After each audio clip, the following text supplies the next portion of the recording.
Olá, família! Sejam todos bem-vindos ao estudo diário das Escrituras. Hoje nós vamos estudar aqui Mosias, capítulo 19. Então vamos começar aqui no versículo 1 que diz assim: E aconteceu que o exército do rei voltou, tendo procurado inutilmente pelo povo do Senhor. O povo do Senhor aqui é Alma e o seu povo que fizeram convênio com o Senhor pelas águas do batismo, nas águas de Mórmon ali. Então este é o povo do Senhor. O exército do rei Noé, ele veio atrás deles porque ele queria destruir esse povo. Ele achou que estava tendo algum motim na terra para algo que eram inimigos, alguma coisa assim. Então, e também ele não gostava de Alma. Então, quando ele ficou sabendo, ele mandou o seu exército vir e destruir Alma e o seu povo. No versículo, em Alma, capítulo 18, versículo 36, versículo 35 e 36, vale a pena a gente ver para ver essa revisão aqui. Por que o exército deles vieram e não encontraram o povo do Senhor? Vamos revisar aqui, ó.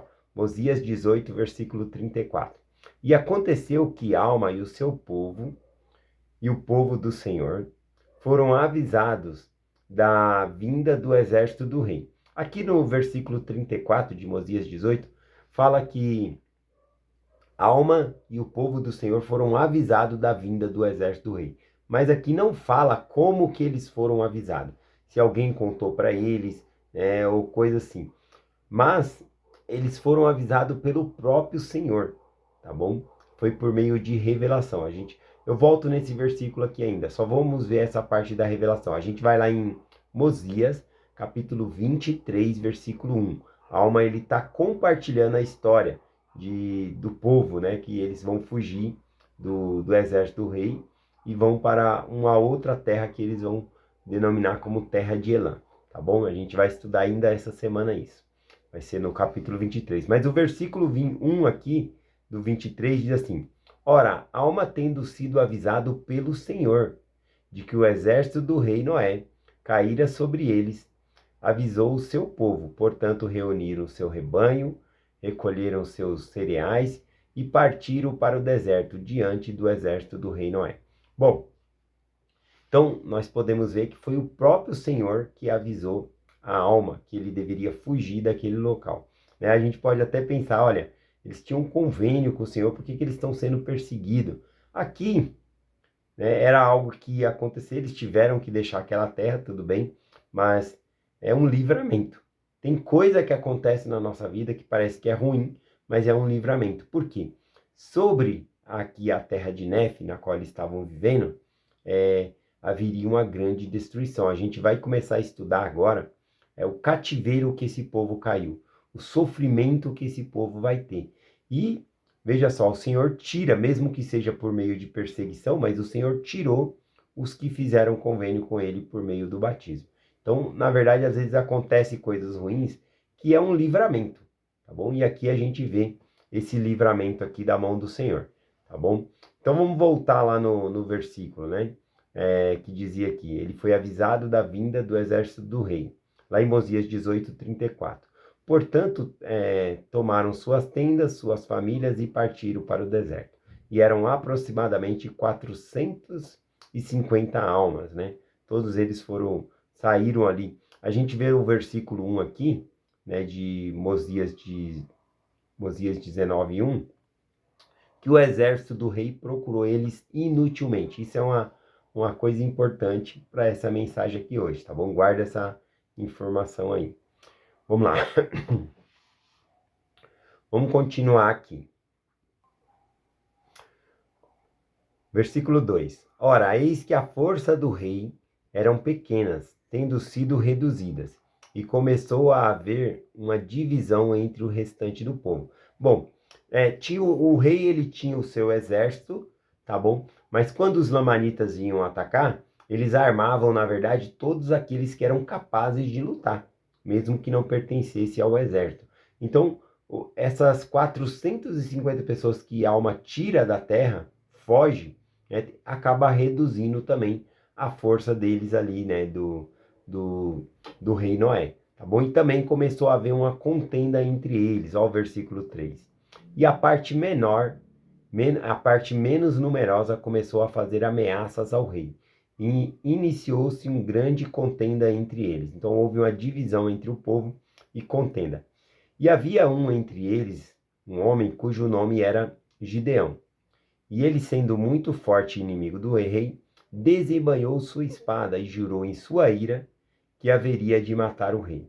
Bom, aqui a gente vai ver a cena, né, de Gideão lutando com ele, eles fugindo. Então tem muitas coisas que nós vamos aprender aqui, né? Inclusive, se você quiser acompanhar o canal com o Lucas Guerreiro na Central das Escrituras, eu gostei muito da maneira que ele explica. Ele pegou lápis, copo, né, mostrou ali essas batalhas, deu para entender melhor o contexto histórico, tá bom? Então eu vou até deixar o link aqui da aula dele, vocês apertem aí se você não viu ainda e assistam. Eu acho que vai ser excelente para as mulheres da primária ou para quem vai dar aula para os jovens, né, para ensinar da maneira que ele colocou ali. Eu achei excelente, tá bom? Vou deixar na descrição do vídeo aqui. Vamos lá. Então, o Gideão, então, ele sendo um homem forte, ele vai lutar com o rei aqui. Versículo 5 em diante. E aconteceu que lutou com o rei. E quando viu que estava prestes a ser subjugado por ele, o rei fugiu e correu e subiu na torre que ficava perto do templo. E Gideão o perseguiu, e estava para subir à torre, a fim de matar o rei. E o rei lançou os olhos em direção à terra de Seom, e eis que o exército dos lamanitas estavam dentro das fronteiras da terra. Bom, aqui essa palavra lançou os olhos, significa que olhou por acaso. Ele não estava em cima da torre para vigiar se vinha algum exército dos lamanitas contra eles, tá bom? Nem tampouco ele pegou e tinha colocado guardas em cima da torre para vigiar se estava vindo inimigos, como o pai dele havia feito, Zênifer. Né? Zênifer, ele espalhou, colocou guardas, né, em vários lugares, mas o pai dele, Zênifer, colocou guarda em vários lugares da floresta para saber quando os inimigos vinham atacar. Veja que o rei Noé, ele achava-se tão orgulhoso e forte, o seu povo, que eles nem se preparavam, nem ficavam à espreita, vendo se o inimigo vinha, tá bom? E é o que a gente consegue olhar aqui, né? Então, essa parte que lançou os olhos aqui é algo como se fosse por acaso que ele olhou, tá bom? Bom, e também a gente dá para fazer muitas comparações aqui com isso. Por exemplo, quando o rei Noé, ele, com seu exército, foi atacar o povo de Alma, o que aconteceu? O Senhor avisou a Alma que eles estavam vindo. E aí eles podem fugir com antecedência, tá bom? Sem perder nenhuma vida, tá bom? E aqui a gente não vai ver o mesmo caso. Versículos 7 e 8. E então o rei clamou com toda a angústia de sua alma, dizendo: Gideão, poupa-me, porque os lamanitas estão sobre nós, e destruir-nos-ão. Sim, destruirão o meu povo. Ora, o rei não estava tão preocupado com o seu povo como com a própria vida. Não obstante, Gideão poupou-lhe a vida. Esse Gideão aqui, eu virei fã dele, porque a gente consegue ver que ele realmente está querendo matar o rei ali, né? Não é para obter poder. É que o rei trouxe muita iniquidade sobre o reino. Ele fez muito o povo cometer pecado, tá bom? E aqui também a gente vê que mesmo depois que o rei morrer, Gideão ele continua a ser um servo fiel do próximo rei, que é o filho dele, Lime, tá bom? Então eu tenho uma admiração muito grande aqui por Gideão, que ele não está lutando por conta de poder, tá bom? E a gente vê aqui então o rei falando: poupa-me a vida, né? Para salvar o povo, mas na verdade ele está preocupado com a própria vida dele, como a gente vai ver no restante aqui. E Gideão, né? Ele deixa mais um ponto positivo aqui para Gideão, ele deixa de lado essa rixa com o rei. Por quê? Porque ele quer que as pessoas se salvam. Então ele deixa de matar o rei naquele momento ali, pensando nas outras pessoas. Continuando do versículo 9. E o rei ordenou ao seu povo que fugisse dos lamanitas, e ele próprio saiu à frente deles. Para mostrar o caminho, não, porque ele não queria ser apanhado, né? e fugiram para o deserto com suas mulheres e seus filhos. E aconteceu que os lamanitas os perseguiram e alcançaram e começaram a matá-los. Veja a diferença, né? O povo de Alma foi avisado antes pelo Senhor, e o exército, lembra que eu falei para lembrar do versículo 1, que o exército do rei Noé foi procurado inutilmente, não achou eles, né? Aqui a gente vê que o povo do convênio ele é protegido de uma maneira diferente, tá bom? E aqui então a gente vê que o rei Noé e o seu povo ali foi alcançado e começaram a ser mortos pelos lamanitas aqui, tá bom? Esses capítulos que nós estamos estudando essa semana, eles servem muito de comparação. Por exemplo, eles vão cair em cativeiro, né? O povo de Alma também vai cair em cativeiro, tá bom? Mas o povo de Alma, eles passam por um teste pelo Senhor. O Senhor permite a aflição para testar a paciência do seu povo.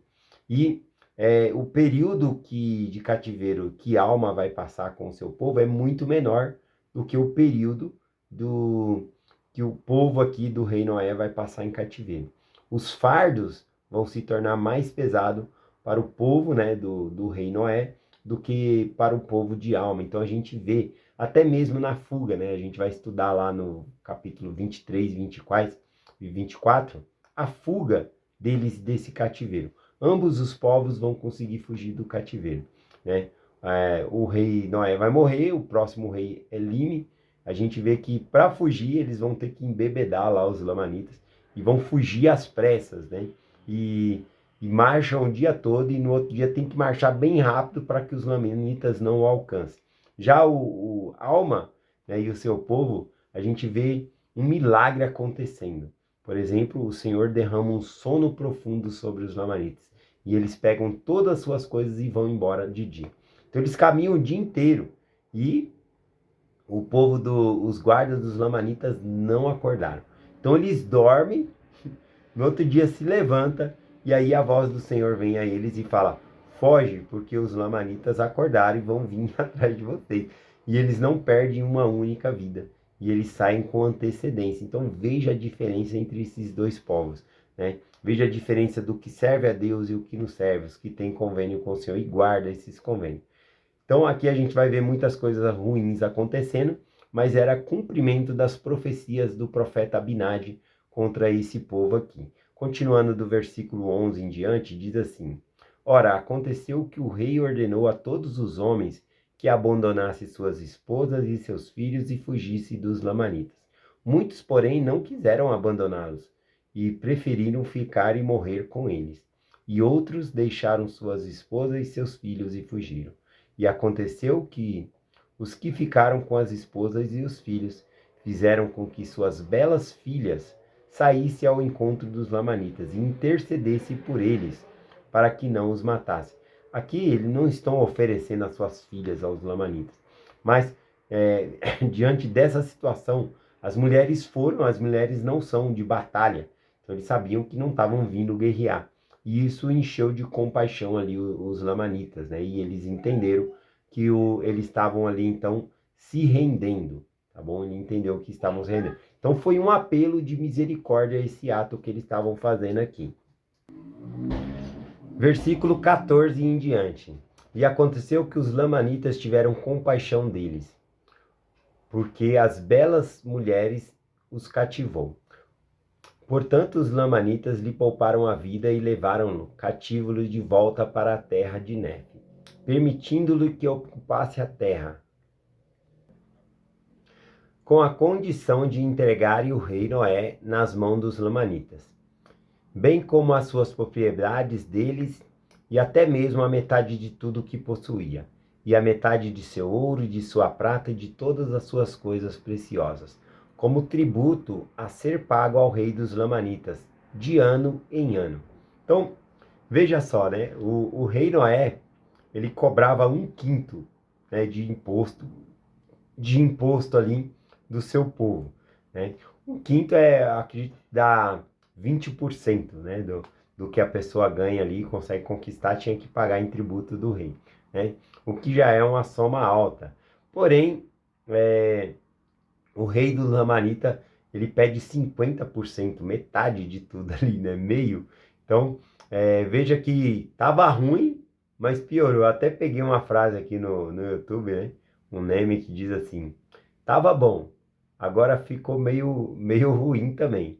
Não tava muito bom, agora parece que piorou. É um meme muito engraçado no YouTube aqui, tá bom? Então, ele pensou que tava ruim, mas piorou ainda. Agora parece que tá pior, né? Eu achei engraçado essa frase aqui. Continuando, ele diz: e um dos filhos do rei, né, ou seja, do rei Noé, estava entre os que foram aprisionados, e o seu nome era Lime. E Lime desejava que seu pai não fosse morto. Não obstante, sendo um homem justo, Lime não ignorava a iniquidade de seu pai. Então, mesmo o pai dele sendo iníquo, ele amava o pai dele. Ele não compactuava das coisas erradas do pai dele. A gente vai ver que Lime, ele é um bom rei e faz com que o povo guarde os mandamentos do Senhor. Tá bom? Mas o pai dele, ele amava o pai dele, não queria que o pai dele morresse, tá bom? Vamos lá, continuando aqui. E aqui mostra para nós também que mesmo que os pais sigam caminhos ruins, como o pai de Lime aqui, né? O rei Noé era um iníquo, o filho não seguiu o mesmo caminho. É uma escolha que nós fazemos. Continuando do 18 em diante, e aconteceu que Gideão enviou homens ao deserto secretamente para procurar o rei e os que estavam com ele. Por que Gideão foi procurar o rei? Vingança? Não. O rei dos Lamanitas exigiu que fosse entregue o rei Noé a eles, tá bom? Então por isso que ele vai procurar aqui. E aconteceu que encontraram o povo no deserto, com a exceção do rei e seus sacerdotes. Ora, eles haviam juntado em um só.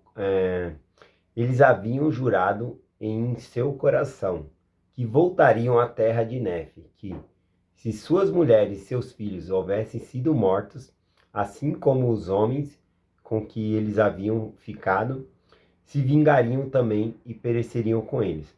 Bom, lembra que o rei Noé, ele pediu que abandonasse as mulheres e os filhos ali e fugisse dos lamanitas. Então, aqueles que fugiram e deixaram as mulheres e filhos para trás, eles se arrependeram, né? E eles falaram, não, se eles morreram, nós vamos voltar e nós vamos matar os lamanitas, mesmo que a gente vai morrer. A gente vai morrer porque o número deles é maior, mas a gente vai fazer isso, né? Então, essa ideia deles voltar vai contrariar o rei aqui, vai dar uma confusão danada aqui, ó. E o rei ordenou-lhes que não voltassem.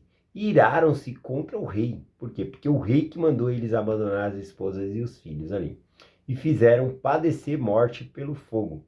Mataram o rei queimado ali, cumprindo a profecia do profeta Abinadi, que ele falou, assim como fizeste a mim, vai acontecer a vocês. Então ele também aqui foi morto pelo fogo. E estavam... Bom, eles mataram o rei, mas também eles queriam matar os sacerdotes do rei, que eram culpados também. Então, o versículo 21 em diante diz: e estavam também para prender os sacerdotes e tirar-lhes a vida. Mas esses fugiram deles. E aconteceu que estavam para voltar para a terra de Nefe, quando encontraram os homens de Gideão. E os homens de Gideão contaram-lhe tudo o que havia acontecido com suas esposas e seus filhos, e que os lamanitas lhe havia permitido ocupar a terra, se pagassem como tributo aos lamanitas metade de tudo quanto possuíam. E o povo que contaram aos homens de Gideão que haviam matado o rei, e que os seus sacerdotes haviam fugido deles, deserto adentro. E aconteceu que depois de haverem terminado a cerimônia, voltaram para a terra de Nefe, e regozijaram-se porque suas mulheres e seus filhos não haviam sido mortos. E contaram a Gideão o que havia feito ao rei. E aconteceu que o rei dos Lamanitas lhe fez um juramento, de que seu povo não os mataria. E também Lime, sendo o filho do rei, tendo sido conferido o reino pelo povo, fez juramento ao rei dos Lamanitas, de que seu povo lhe pagaria tributo, sim, metade de tudo quanto possuía. E aconteceu que Lime começou a estabelecer um reino e estabelecer paz entre o seu povo. E o rei dos Lamanitas espalhou guardas pelas terras para manter o povo de Lime e evitar que partisse para o deserto. E sustentava seus guardas com os tributos recebidos dos nefitas. Último versículo, versículo 29. Ora, o rei Lime gozou de paz contínua pelo seu reino, pelo espaço de 2 anos, sendo que os lamanitas não molestaram nem procuraram destruí-los.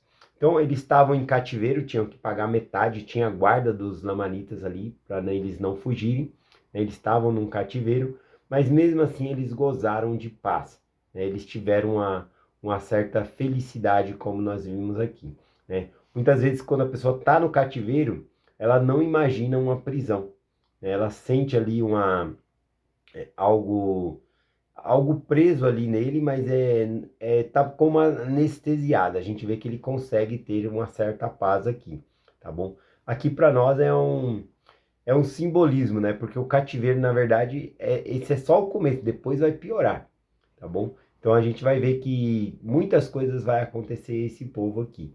Eles gozaram de paz sobre um tempo, mas depois vai vir o pior também, tá bom? Já tá ruim, né? Tem aquela frase, já tá ruim e vai piorar mais ainda, tá bom? Então é essa mensagem que eu quero compartilhar, o que eu acho que deve ficar fixo em nós é a diferença, né? Que Deus ele protege os que guardam os convênios dele com os que não fazem convênio com o Senhor, tá bom? Essa é a mensagem que eu compartilho com vocês, em nome de Jesus Cristo, amém.